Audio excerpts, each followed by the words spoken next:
y'all. Welcome back to Crissle's Couch. Today I am joined by Justin Frett. He is a Harlem native, a content creator, and cultural commentator. You probably already know him as the best friend in your head, that online preacher who always has a sermon that hits home. I know he does for me. He blends humor, heart, and healing. It is through his incredible storytelling that he turns everyday chaos into connection, building a community of over 50 million people across social media platforms. Please welcome to the couch, Justin Frett. Oh my God, I sound so important. And you are. Thank you so much for being here. Like I just said, you've built this huge community by being honest, funny, vulnerable. How did you find your voice as a storyteller? You know, like they say, it's not on you, it's in you. Okay. I just think I was always that person. Like I'm always been a sort of poetic speaker. Okay. I've always been someone who had a word. My nickname as a kid was Preacher Boy.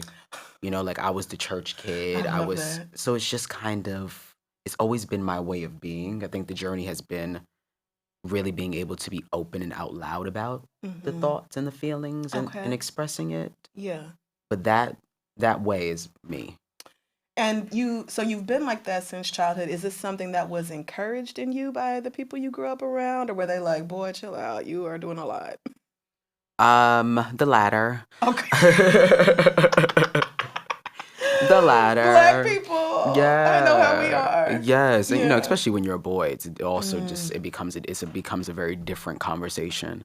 But I think that's also the beauty of where I'm at. Like I'm celebrated now for all of that. Yes. Versus growing up being discouraged for it, you know? Yeah, no, I do. I absolutely do. I read a lot as a kid, and I was just constantly like in books and running my mouth and got a bunch of excessive talking on report cards and stuff like that. And Me now too. it's like I literally get paid to yap and give my opinion. So Yes. yeah, transitioning from childhood to adulthood and taking those things that people didn't really rock with and turning it into a career, that's quite impressive. I feel like a lot of the times what you're judged for as a kid does turn into your purpose. And people just don't see it yet. They don't get that in you yet. See, that's what I like. You be saying stuff like that, and I'm like, that's it. No, for real. You had a Yes. TikTok that I saw the other day about being prematurely grateful. Yes. Baby, when I said that really resonated with me Yes. when you were like, just go ahead and say it now. I'm grateful for the millions that's not in my bank account yet. I don't know how it's gonna get there, but I know that it But will. yes, and it's for me, it's less about like manifesting and more about shifting your perspective and speaking more positivity into your life, even if you're only saying it to yourself. I think sometimes we really don't understand just how much we can tear ourselves down with our thoughts if they're automatically negative in nature. Is that something you've had to deal with a lot? You know, I've always loved on me. I think when I say, you know, be prematurely grateful, or, you know, grateful for what you know you will have, even though you don't know how you're gonna have it yet. It really is just talking about the state of the world. Okay. And we are really sitting in so much uncertainty, and there are so many people around us who are really fearful and concerned. And that doesn't make us exempt. I just think our concerns might be different from the masses. And I have to be prematurely grateful. I have to really be so sure in myself Yeah. and sure in the universe, sure in God, sure in what is possible. Yeah. That I'm grateful for it, even though I don't know how it's going to happen. It might not make sense to anybody that I think there'll be millions in that account. Yeah. But I really have no question or doubt about it. I'm already grateful for it. Okay. Yeah, sorry, No, I feel it when I say that. I yes, really do. and that's the thing. Like listening to you talk, I'm like, I can feel how much you are feeling what Yeah. you're saying. How do you get to a place though of being so sure about yourself, especially if you didn't come from a background that was necessarily encouraging or accepting? If you don't, who will? I'm sorry? If you don't, who will? If you don't believe in you, you know, like who? It's hard to ever convince people to look at you a certain way if you don't have a look of yourself in a certain way. Okay. It's it's hard to have people love on you if you don't love on you. It's hard for me to ever have faith in my life and believe in me if I don't have the capacity. You know what I mean? Mm-hmm. And so I think that's the first step in the work. Okay. And the minute that you don't believe it's possible, the minute you're not able to speak life over yourself, you really do submit to whatever the world gives you. And they'll give you nothing. And they will tear you down and take what you do have if they Yes. have the opportunity. Yes. Yes. So do you have moments where you're ever like, oh, I'm just really not feeling it, all the positivity and the encouragement, I'm just not feeling it today?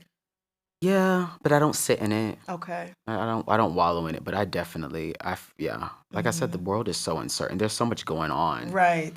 So I'm questioning everything. I'm Baby. questioning like the longevity of my career. I'm questioning where I'm going, what I really Mhm. want to do, what makes me happy. I'm questioning what makes sense. I'm questioning it all. Yeah. And it is nerve-wracking, but I can't sit in that. Okay. You know what I mean? Yes, I do, because the longer you sort of stew in that place of, I mean, and it's really less, to me, it's less about uncertainty about the world and more about uncertainty about yourself. Mm. And sometimes that will creep into your heart and you really start second guessing everything about you and Everything. not really contextualizing hmm and putting things into the proper perspective. So I find that so fascinating, especially because you said, sometimes you worry about your career when you're self-employed and you kind of do your business on the internet and you're employed through social media. It can feel very much like here today, gone tomorrow. And it can be. Right. Yeah. Not just Literally. yes. Yeah. Quite literally, you can make one wrong move Mhm. and overnight everything that was popping for you has burst. Yeah. Or an app can be shut down. It can. Yeah. And then there goes your whole audience. Yeah. Or a misstep one way, or people misunderstand something else, and it can all just kind of go up in smoke. How long has social media been a career for you? Do you remember when it switched from just you being online to it being more like a job? I've been making content now for about 2 years. It didn't really become a job for me, funny enough, until this year in January. Okay. It's when it became a job, and it was an interesting moment. If any of us remember January of 2025, it was around that Barely. moment. Like, remember there were talks about getting rid of TikTok, and Yes. everyone was having so much conversation, especially those who do depend on content, of like what we were doing. Yeah. And I remember in that moment in time of not really being worried, and I was saying to B, and I think this is the important thing about entrepreneurship and running your own thing, is understanding it actually, no matter what foundation you have, it could be gone in a millisecond. Okay. Yes. And it's one, being humble enough to be like, I can go back to what I know works. Mm-hmm. So if this doesn't work, there is nothing about me that feels above going back to a 9 to 5 job and sitting at the cubicle. There's You talking my nothing. language. I'm not beneath that. I'm okay I'm Yes. okay to have to go back if that's what that is. But also, I've shifted my relationship with my success. Okay. And when you are not successful hoping to be successful, oftentimes the indicator of your win is financial. Right. The indicator of my win for me is impact. My goodness. You know what I mean? I do. It's just fascinating to hear that from somebody who really only started their career in this past year, to already have that kind of clarity of, it's really not about the numbers.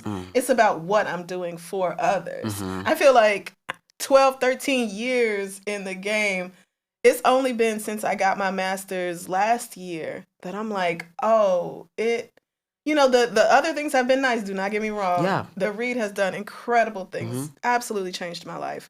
But there was nothing like being a therapist and working with people and actually seeing their lives Impact. change. Yes. Impact. Yes. Impact. Yeah.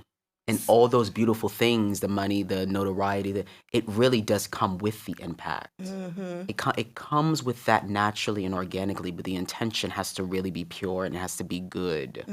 And my intention in this whole thing, it was never to have followers. It was never for 50 million likes. It was always to say the truth and to help and to connect and to have impact. And so if another video is not seen, I've accomplished that. And so that's fine. Yeah. I love that because there are so many people who are kind of making this sort of, hashtag motivational content, Hmm. that kind of thing. What's been your approach to staying authentic as your popularity has grown? Because that's something a lot of people run into where you're super popular and it might feel like, ooh, how do I stay real when everything around me has changed so suddenly? Hmm. Or is that something you even struggle with? In certain aspects, like, Okay. I think we have to be mindful about certain things that we say, especially the more eyes that are on you. Mm-hmm. So there definitely have been certain subjects that I've wanted to talk about that I've sat back on because I don't think it was beneficial for me to discuss and to touch. So you're like, I'm not the messenger for There's this. certain things I'm like, I'm not the messenger for that. Okay. And I know my place, Right. and I know what to involve myself in and what not to involve myself in. But for the most part, part of being motivational is being real. Mm-hmm. And sometimes people online are so concerned with likability Yes. that you're teetering on just what the truth is, period.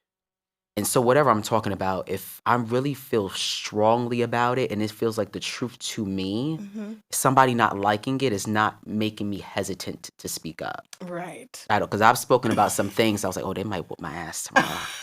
I get that. But I'm like, I'm from Harlem. I got I it. We guess y'all good. just gonna be mad. I good. I'll dust the Timbs off, take the Vaseline out. We do what we gotta do. Now you too pretty for that. Facts. You're too pretty for all that. You too pretty for that. So, but do you feel this pressure of like, oh, I gotta have the right words all the time? So many people, like I go through the comments on your videos and people are like, oh my God, I needed this so much, that sort of thing. That can add up to a lot of pressure on a Hmm. young person Hmm. who's, just trying to help others. Do And you still ever? figuring out my own life. Yes, and still figuring out, it's not like you Yeah. have all the No, answers. none of us do. Right. So do you feel like, oh my goodness, there's a lot of pressure for me to get it right on TikTok? What's funny, I don't feel pressure because other people's feelings can't be my weight and it can't be my burden. Mm-hmm. And I'm pleased that you felt connected to what I said. I'm pleased that that had made a breakthrough for you. That was Mm-hmm. the goal there. Yeah. But I can't hold the weight of everyone's emotion and feeling. And Yes. so it's less of a burden and more of a I really hope that in this watching this people realize their own strength and understanding of themselves and they Hmm. just didn't tap into it. That hit for you because you felt that and you didn't have the words for it. Yes, You felt, you know what I exactly. mean? You felt Yes. connected with that because you sat in that feeling and that emotion Mm-hmm. and it just hadn't been articulated yet. Right. And so now use that to be the tool to maybe go to therapy, Mm-hmm. to have a conversation with the family, to Right. start your own personal healing journey. It's difficult when you have these type of conversations because people do sometimes turn to you for the answer. Mm-hmm. And so I get like DMs of people asking me some of the most shocking and heartbreaking questions and Yeah. and asking for pieces of advice and I'm in no position to give that to you. Mm. In no position. Do you struggle with like do I respond to this?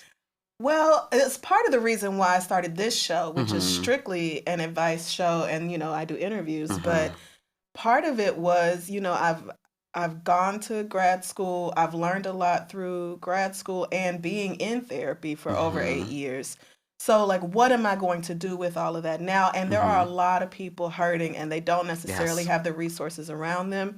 And sometimes people reach out to me because like you said, I said something and they were like, Mhm. that just flipped a switch for me. I didn't have the words for that until you articulated it. And Mhm. so they naturally come to you for it because you're the one who introduced them to Mhm. this thought. So they're looking for something deeper. They want to go further with Mhm. that. So for me, it's more like before I went to grad school, I was very much like, don't ask me too many questions about like mental health stuff and all that. Okay. I'm not a professional. I'm only somebody in therapy. I'm only sharing what I've learned in Mhm. therapy. Now I feel a little more confident in giving people advice But before it was like, ask me something silly, ask me about your boyfriend who came in at 3 a.m. and what should you do, stuff like that. But don't really ask me about like mental health or trauma you've been through. Like, I don't want to get too deep into that because I don't want to say the wrong thing. I definitely had that fear of like, I don't want to say the wrong thing and be dragged or somebody be like, oh my God, this was the worst advice ever, that sort of thing. So I held back. And I think that was a good thing. I do. Because grad school really expanded my perspective. Yes. And I think more than anything, it gave me this level of empathy for people, understanding that we really all have a story. And the worst people among us, that's somebody's child who was once an innocent child, and God only knows what has happened to them or what they've done in the course of life. Yes, during the course of life to end up where they are now. And that doesn't mean you have to sacrifice yourself to save them, but it does. I kind of automatically approach everybody with a curiosity instead of a judgment. And that is the biggest thing probably that I got from grad school that made me say, okay, I think I'm ready now to venture into a place where I'm giving advice freely. That's important. I really teeter on really giving personal advice, and I rarely ever do because I just know it goes back to what I said before. I know my place. I don't know you personally. You don't know me personally. Right. And though you feel connected to what I said and it was an aha moment for you, it doesn't mean I'm qualified to further that conversation with you. And I know my place. I get messages sometime with parents asking me advice on raising their kids. I'm not qualified. Don't ask me about your baby. Yeah, you're asking me how to navigate some unfortunate things that are happening at the job. I'm not qualified. I can give you the basic things of what I said, and it's the basic things probably that you already heard me say, but I can't go deep in that because it does in so many ways fall on you because there is that parasocial relationship there where the audience just has such a trust in you. Right. And they see themselves in you and they feel connected to you. You feel like family and you feel like the bestie. And they take your word sometimes as Bible. Yeah. And I'm sure you get that a lot, especially with the way you speak and the content of your videos. So much of my content has been ratchet, so people know they're like, sometimes she's deep and sometimes she's a mess. But your content is it's Preacher Boy. Yeah. So that phone call with God stuff, yeah. Yeah.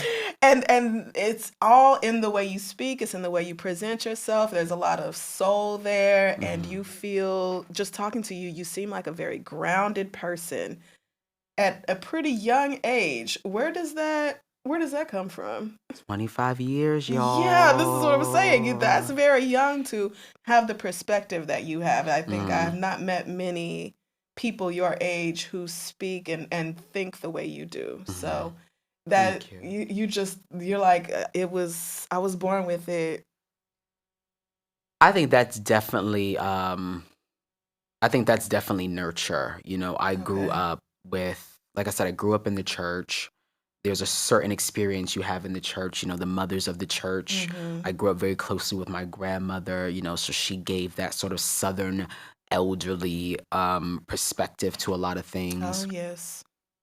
I grew up around a lot of women, and Black women are, when you really analyze your childhood, are able to say some of the most powerful and poetic things, and it's really just their gift of gab. They're just talking. Yeah.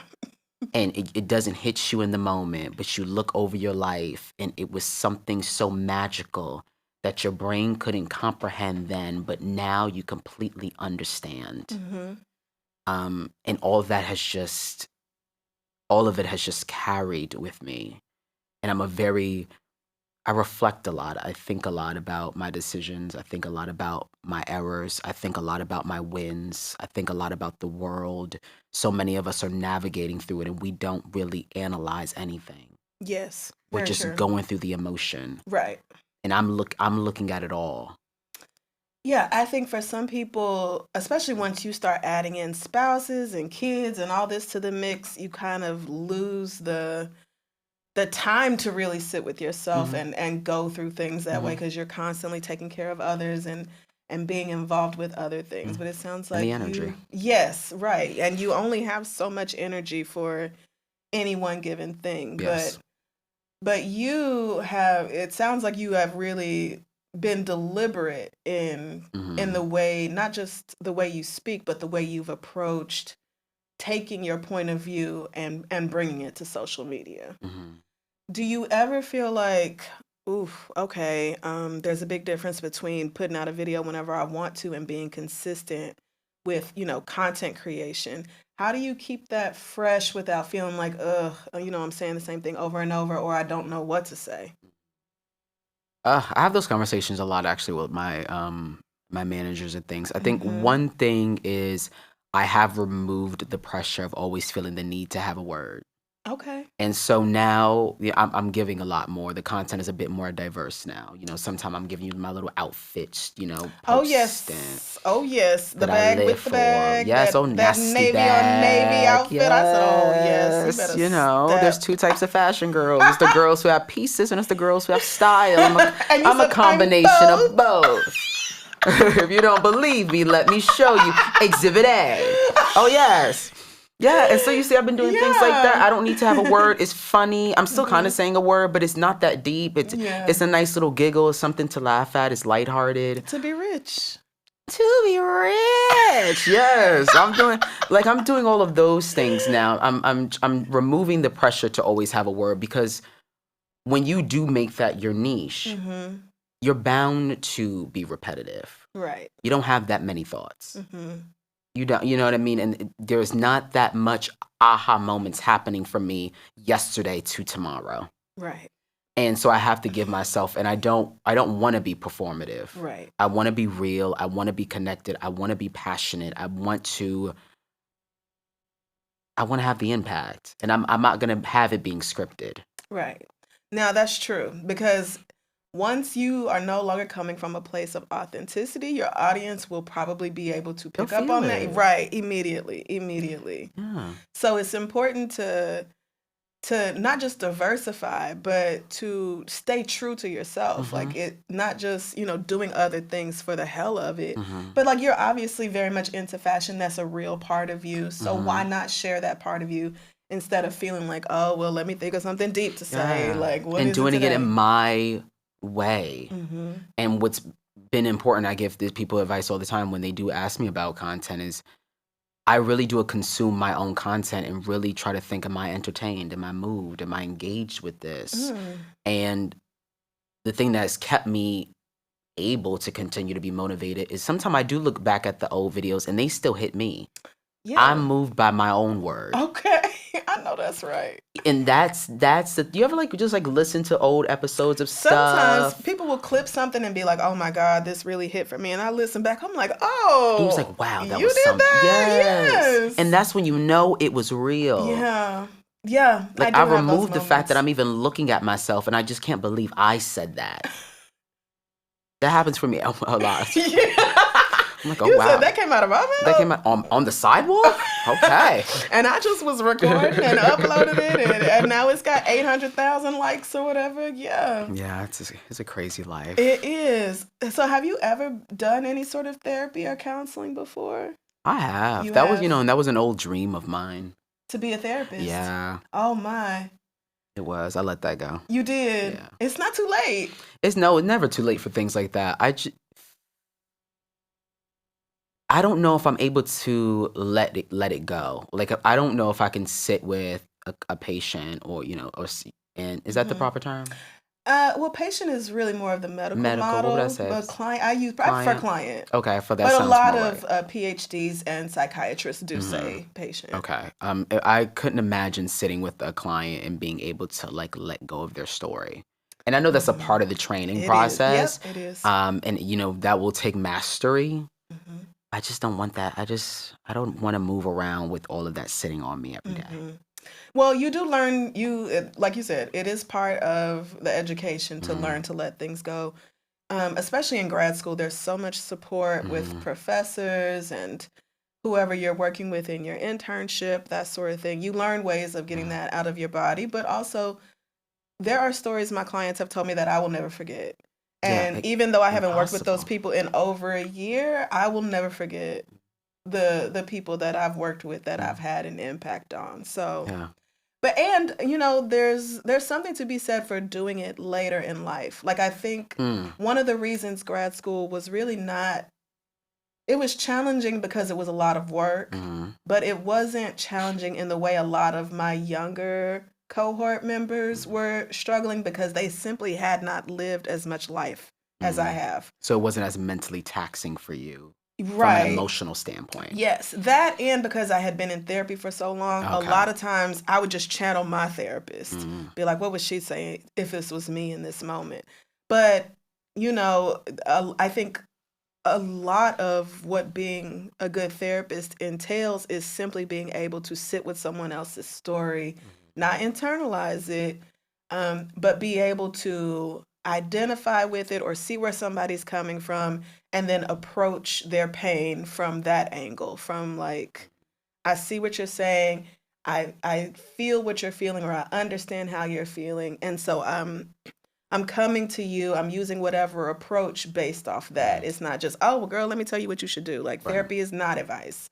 It's extremely different, extremely different from giving advice. Yes. Extremely. So, maybe you don't feel like it now, but in another 10 years, 20 years, maybe you like, Maybe you'll have an update episode and it's me talking about my first few classes. Yes, and you'll be like, well, I did it. I decided to go to grad school because... Yes, you never know. I mean, and you honestly seem like the type where you like, yeah, my spirit is leading me towards helping others. Because I know your content has helped others to heal.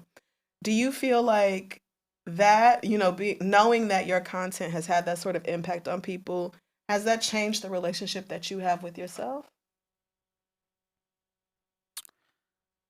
I remember when this journey was really starting and I was really starting to get followers and views, and it was a new thing in my life. And at the time that it was happening, I was really questioning what I was meant to do. And in my moments of reflection, I said something that I carry with me all the time. And in that I said, damn, what did I say? You said, no, what is the saying that I say? In that I said something to the effect of, something will bring you visibility, girl. What do I say? Long story short. Okay. Go back to the question. So the question was, knowing that you have encouraged other people to heal, yes, has that changed the relationship that you have with yourself? The relationship that I have with myself. Long story short, no, because this in so many ways feels like my purpose. Okay. And I'm very passionate about what's happening, and I'm passionate about what it is that I'm doing. Okay. And I really believe that whatever the mission is, it's something really great, and I'm trying to ride the wave. I will say that this new era has made it more... It's made it more complicated for me to feel open to shifting. Okay. In the sense that, people, they do depend on the word. And so there's been many moments that I've thought about, I don't know if I'm going to do this anymore. I'm going to go back to the 9-to-5 job and stop. And then I meet somebody on the sidewalk, moved to tears by seeing me. Yes. And like, what you said the other day really got me through. And when I hear that, it's like, you can't stop now. So that encourages you. It encourages me, and it always happens each time that I'm like, how more can I do it? Every time I have that thought, wow, somebody sees me, and it's just like, okay, I'll do another video. I'll say something. I'll say something else. That, I find that so interesting, because I think for me, I used to be so freaked out by people having that response to me. When the read first really blew up and people would like recognize me on the street and stuff, I would be like, no, what? I don't have that impact on you. I'm not that. Like, I was trying to reject it almost, not reject the person, but I think I was rejecting being seen in that way and having value to people that I didn't know. But it sounds like you have really embraced that. You're like, well, it that makes it is what real. is. You look at the account, you see the numbers, but that's statistics. Yeah, that's true. I meeting someone in real life and them able to like really love on me and tell me Mm-hmm. whatever it is what it was making them laugh, making them cry. I guess so many people said like they've rebuilt a relationship with God because of me. Like Wow. when I hear things like that, that's real. Yes, it is. That's real. That isn't a viewership. That isn't a comment. That is a real face-to-face connection. It's a human thing. Mm-hmm. And it grounds me and it makes me feel like, okay, you're doing something really good and something really right. Mm-hmm. Even though maybe sometime it doesn't feel like it's enough. It's been enough for somebody. Really? Yeah. I'm wondering how it could be insufficient. Hmm. I think insufficient from a I talk about this a lot, it's funny. Insufficient from a business perspective. Okay. Um, I've been able to make this my job and things, and I'm extremely grateful. And a lot of the complaints I have are champagne problems, and that's also a Mm-hmm. blessing. Yes. But it's difficult to be told that you have so much impact, so much reach, people have so much love for you, and you sometimes feel like it's not reflected. Okay. And that has actually been the toughest part of this journey because it reminds me of my childhood in so many ways. Of people saying like, "You're gonna be something. You're great. You're amazing. You're special. You're a star." Mm-hmm.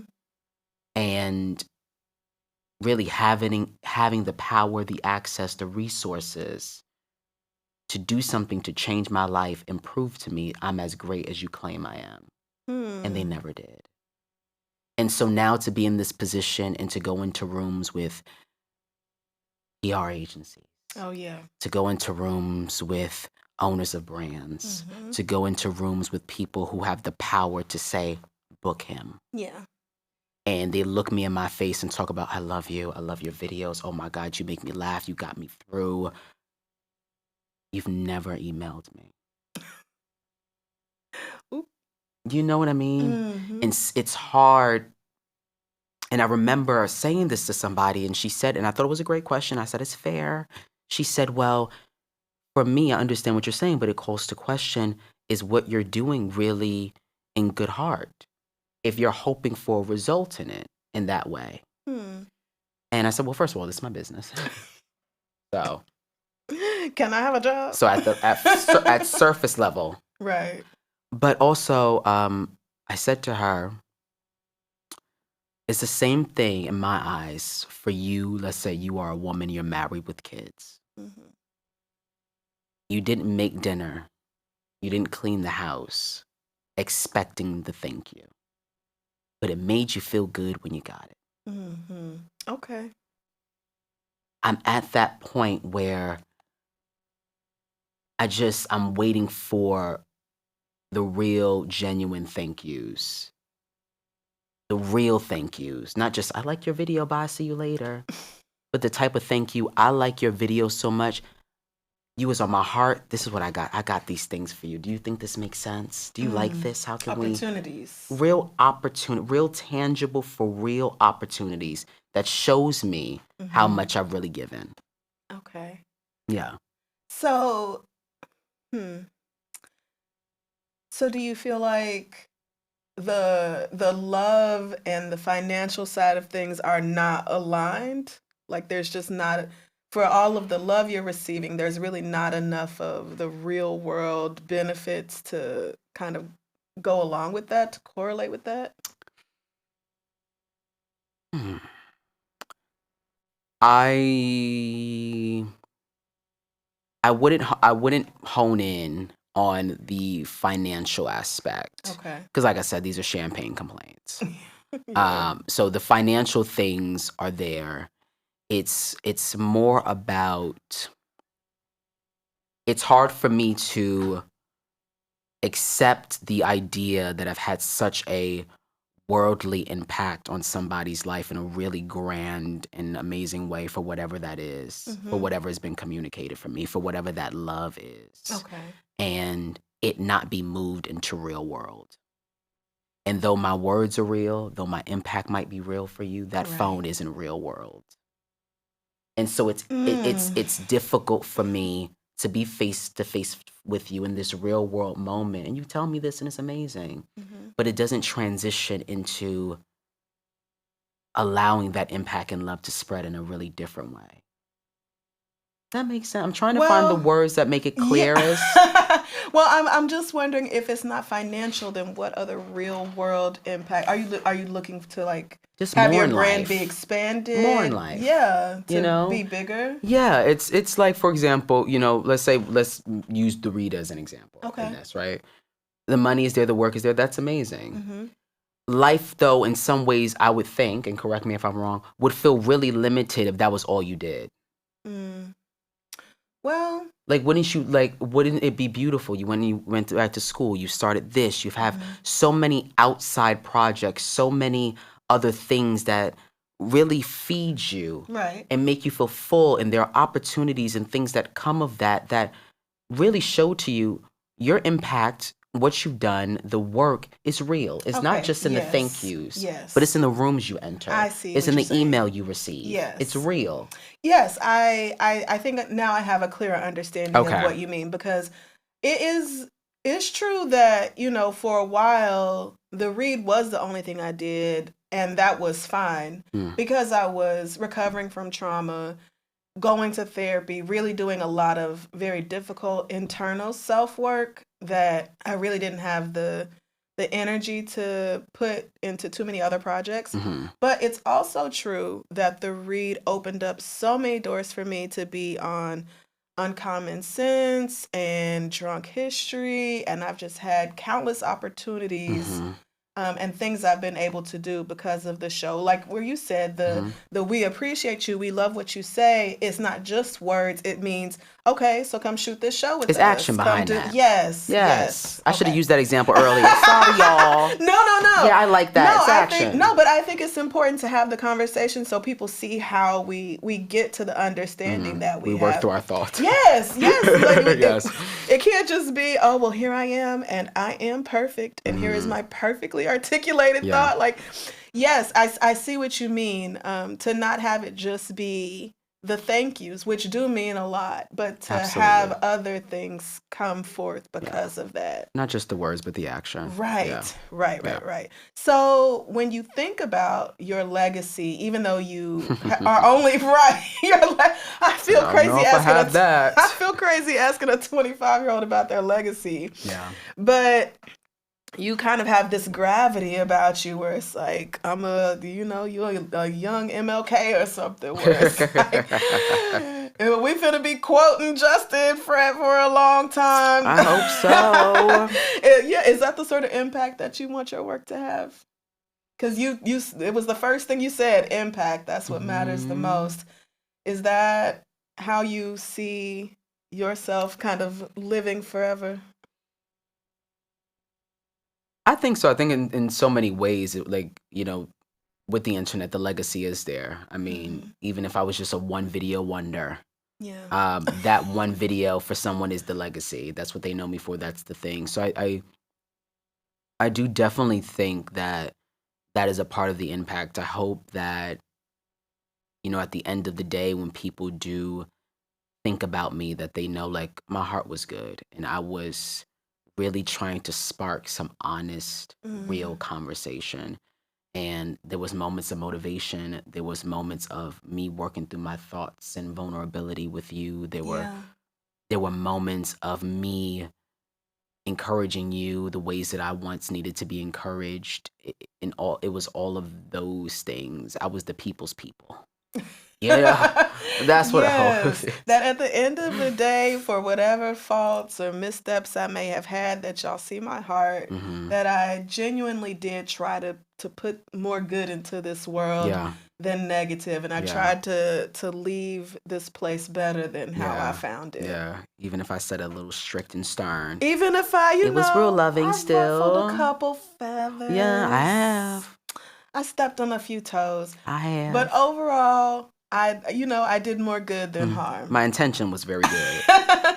And hopefully that intention also led to real life impact. Yes, yes. Which for you, I mean, you are far less raggedy than I am. So I'm sure you don't have, I'm sure you don't have the issues. Not raggedy. Oh, you know. Not raggedy. Well, the thing is, I came into this media landscape completely, not expecting the read to be a big thing. This was before podcasts were huge. Yeah. And so, people got a lot of my unfiltered, unhealed, untherapized self for a very long time.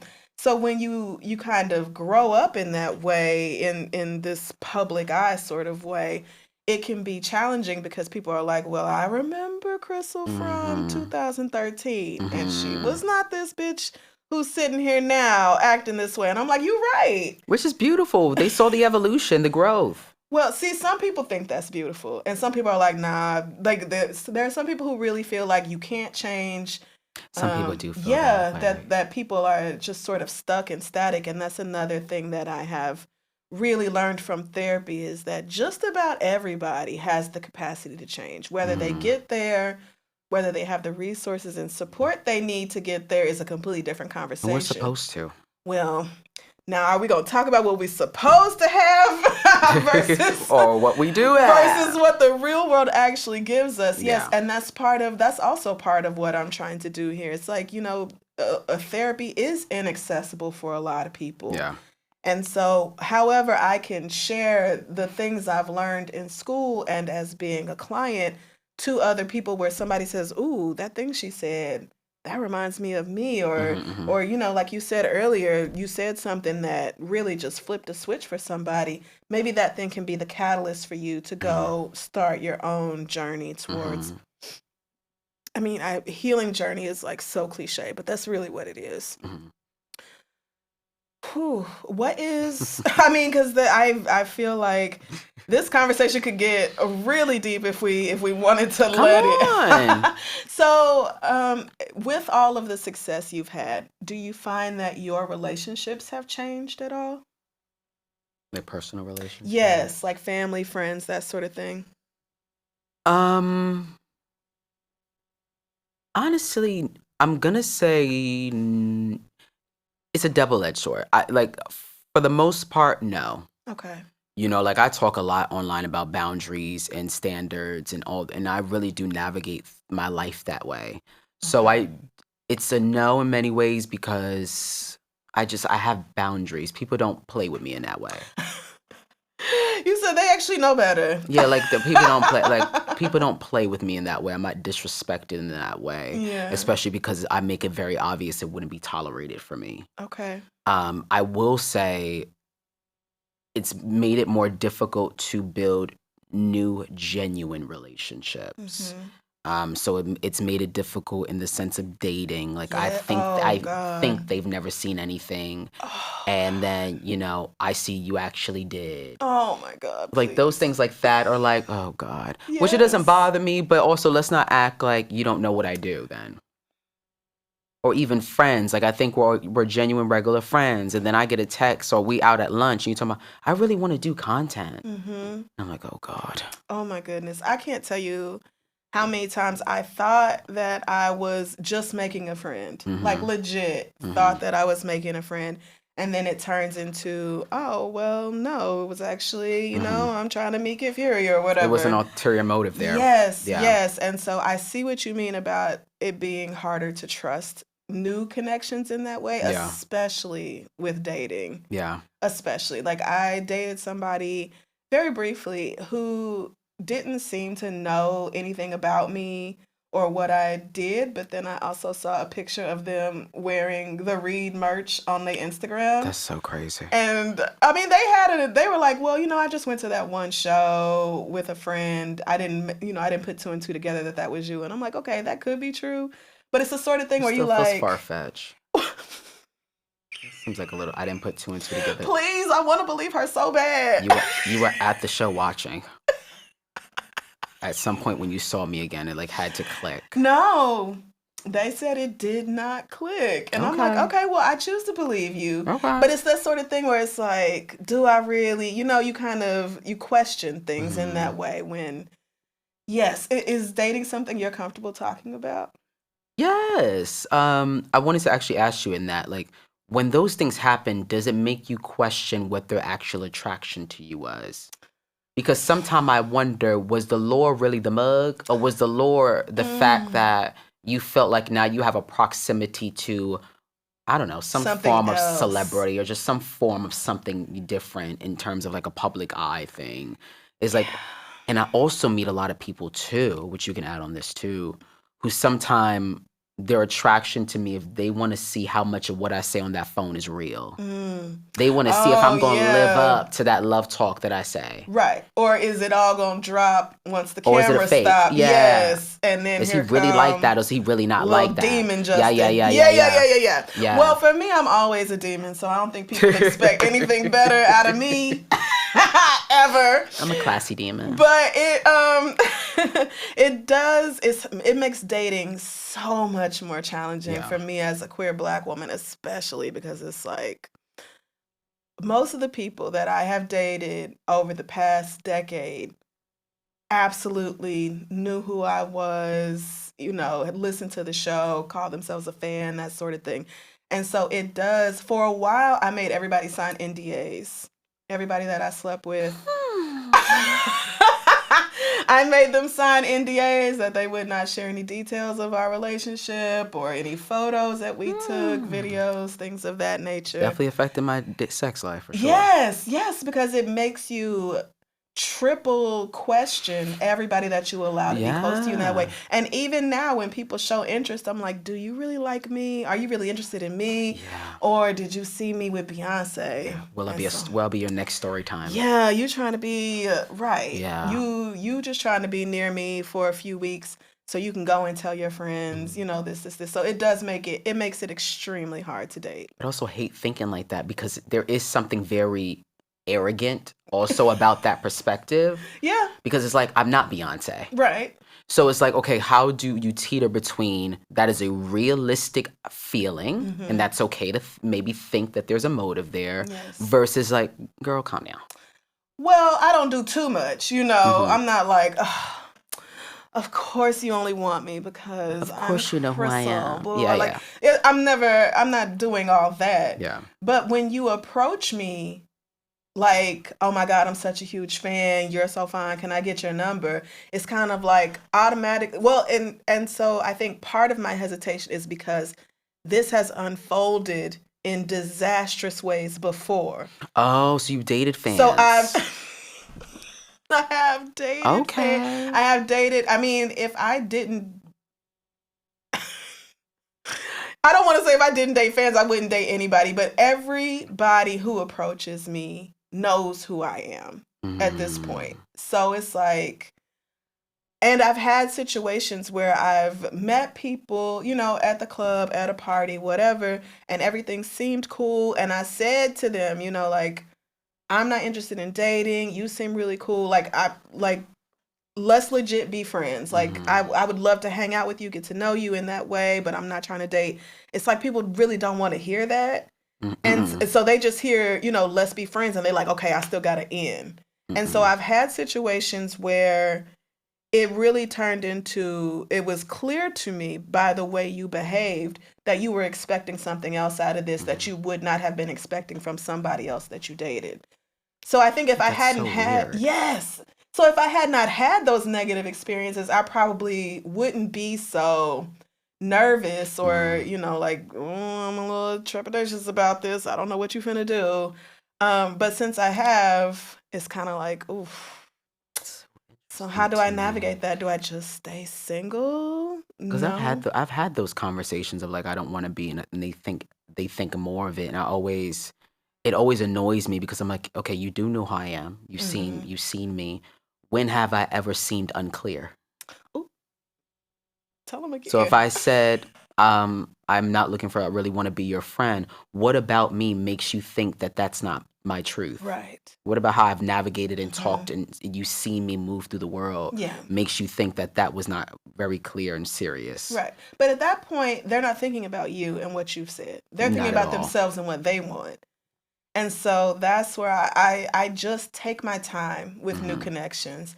I'm not one of those no new friends people. I love new No. friends. A village. But I have to really trust that you care about me, the human being, and Yeah. not me, the personality that's, been on these shows and is in these pictures with famous people. And that's just the sort of thing, that's the sort of bond that is only established through time. You have Truth. to prove they have to prove themselves in that way, Of course, there's no like, you're not auditioning to be my friend. But if you say one thing and then I turn around and you're secretly like recording me or something, or Has that happened? baby, Oh my gosh. baby, not only has it happened, this is why I started making people do the NDAs and stuff, Oh my God. because I had exes threaten to leak certain stuff online. Oh my God. Yes. And I'm like, you would really play me like that? Wow. Yes. It gets... Wow. But these are people that approach, because you said like people approach you, and a lot of these people oftentimes know who you are. Are you Right. ever the approacher? No. Okay. I've never been that girl who approaches. Is there a reason? Well, I mean, I don't know. I've never needed to. Oh. I'm also, Don't feel bad, y'all. This is pretty privileged type of things. This is pretty privileged things over here, honey. Just a pretty girl. Come you don't have on. to- But I'm also, I'm old and I'm Southern, and I've never approached. I date mostly masculine presenting people, and they've always just been the ones to sort of take the initiative and come up to me. I've never really done that before, but maybe I should start, honestly, because I feel like the approach sets a tone, though. I think you're onto something.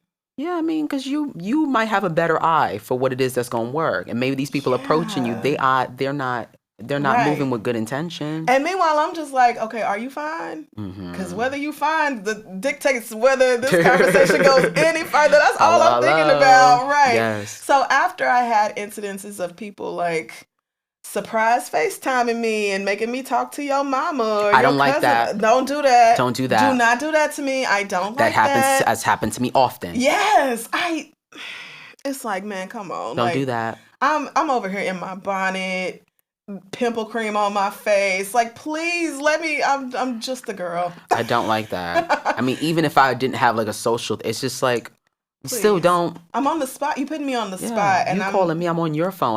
I'm not doing this to have Right. introductions with other people. especially if people are looking for like Crissle and like come entertain us and Now say you gotta something be funny, nice, right? and you gotta It's be like, friendly, and you gotta do all that, and you might not be in the mood for all I that. don't have a joke sitting on my spirit for Yeah. you, Miss Lady. Like, That is a big turnoff. I do not yes, like that. I also don't like that. But those experiences are what led me to kind of overcorrecting and going in the direction of, okay, NDAs for everybody then. And we're not even kissing without you signing this NDA first. Really? Oh, yeah. I got really strict. Not even kissing. I got really strict. Okay. And then after therapy, I started loosening up again. Like, okay, you can trust people a little bit. A little. You can give them a little space my to mess God. up. Yes, but dating is such a challenge for me at this point. I feel like my friends are going to have to co-sign somebody before It's I tough get out serious. here. It's Yeah. tough out here. Are you only really meeting people in person? Are you using apps? Are you using things? I don't get on the apps because as soon as I get on the apps, it's like, oh my God, is this really you? And then I'm like, okay, I can't deal with that. No, Raya? Raya is just full of like tech frat white boys who are like, I'm the CEO of some pasta company or something. Like, I have not seen anything that strikes my fancy on Raya. You have luck on Raya? I've met with some people. Really? No, I'm mostly in person, although a couple of my exes, we met through DMs. One of them DM'd me a picture of don't meet themselves through DMs. nude and said, I'm your future ex-girlfriend. And I said, you damn sure are. You You responded damn to that? I did.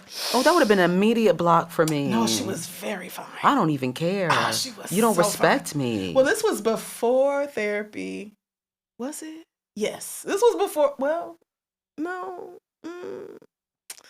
Maybe before I got to that point in therapy, but it was she sent me a nude and was like, I'm your future ex-girlfriend. I was like, yeah, you are. What's up? Oh my God. That did work. That would not work no more. That was your raggedy era you was talking about? That was that raggedy stuff you was talking about earlier? And that's just the tip of the iceberg. Oh my God, that would have made me so sickened. Really? Because I just would have felt so, even you could have been gorgeous, and I'm sure she was. I would have felt so disrespected. By nudes? I don't know you.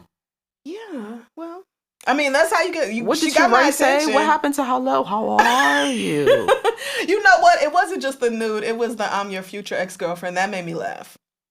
So I said, okay, what's up? I'm finna follow you back. That's so funny. My brain, I would have read that. I was like, oh, you said that a few times. Well, we've established that you're a better person than I am. That is not what we have. We established that at the beginning of this conversation, that you are far more level-headed and you make more sense than I do. So I think I'm low-key very distrusting romantically. And so I analyze every single little word and movement. I analyze it all. So that would read as cute, but I'm like, oh, you said that to a few niggas already. I'm sure she has. I'm sure she didn't retire that line after me, but I'm good. Yeah, a couple of people I have met just through, DMs on Instagram, stuff like that. But for the most part, you need to meet me in person so that we know the chemistry is real. It's real. Because anybody can be charming through DMs. Through a text, yeah, especially with this AI. Oh, please. You see that thing where people are replying with AI? They're replying. They're like saying, what should I say to this? Yes. No. Yeah. That's not gonna work out. Yeah. What you mean? What should I say to this? You don't like, have no natural. Exactly. You need to use your instinct. Be who you are. Oh, come on. Ask an AI, how should I respond to this message? No, something with a flirt. Give me flirty prompt. Give me. I have never. No. For the most part, you need to find me in person so that we can be sure, on both sides. Just because you've seen me for years doesn't mean that in person we really gonna vibe together. So the best moments are in person, truly. They really I've met people on apps. I've met people in person. I mean, I'm fine with both, but the in-person story always just feels more beautiful. Yeah. Always. There's something about meeting in person that feels so organic, really, where it's just like, we were just two people in New York. So rom-com. Yes. We were just at the set. And you saw me from across the room and bought me a drink and came over and said hi. And we started talking and I gave you my number and you texted me. Wait, you were giving them... So with the NDA situation, did they have to sign it and then they got the number? How did the number stuff work for you? No, so with the NDA, you could have my number, but I'm not gonna text you nothing that I'm not okay with you screenshotting and putting out publicly. I'm gonna keep the text cute. I'm gonna keep the DMs cute until you sign that. But I've moved out of my NDA era. Okay, you're completely done with that. Yes, I am. At this point, if I can't. Well, watch this bite me in the ass. But at this point, I feel like if I can't trust you, then what are we even doing here? Yeah. Yeah. Also, we got to just stand on who we are. Like, there's certain things, obviously, I don't want out in the world. But I have definitely said things in messages. And after I was like, oh, my God, this person would just show this to the world. Yes. But I'm like, no, I said that shit. Yeah. Oh, and I meant That's it. me. No, I meant that. I felt like that in the moment. I just feel like, especially with sexuality, that's not something that I share with the world. Like I do not talk about my sex life and those things of that nature at all. So it feels very private and personal. And it's the last thing I want the world to know about because it's not for everybody. It's not. Yeah, I don't discuss that So how dare you violate me? Yeah, I don't discuss that either. I don't really talk about my dating life publicly. Yeah, no. I don't post the people I date. You can't. And that has been for their benefit. You can't. But it's just a part of my life where it's like I think I need to keep this to myself, really, as much as humanly possible. Something has to be sacred. Right. Something has to be. Exactly. Yes. Justin, you have built this incredibly powerful community with your wise beyond your years words. What do you think the next chapter of your career looks like? Are you thinking that far ahead yet? Yes, of course. I You must. I must. must. So we all must. This next chapter of my life, I hope that this next chapter involves chapters. So I hope to have a book. Did you like that? And this why I made it this far, honey. Did you live? I hope the next chapter has lots of chapters. Incredible! Thank A wordsmith. you. Thanks. Somebody give this man a book deal right now. Simon & Schuster, call him. Thanks. So I hope that's a part of my next journey. I see that for you. I used to have a podcast, so I hope that at some point in the future You're gonna bring it back? makes a return in some capacity. Okay. And I'm just gonna continue to do me and continue to be great and fabulous and favored, and Amen. I'm already prematurely grateful, baby. Justin Frett, thank you so much for being on Crissle's Couch. Thank you for having me. Please tell the people where they can find you. You can find me everywhere at JSTNFRTT. Love you. One of my favorites on TikTok. Make sure you give him a follow. Go check out his content. Yes. That's going to wrap up this week's episode of Crissle's Couch. Again, follow us online at Crissle's Couch. And if you have a question for me, send it to advice@crystalscouch.com. We'll see you next week.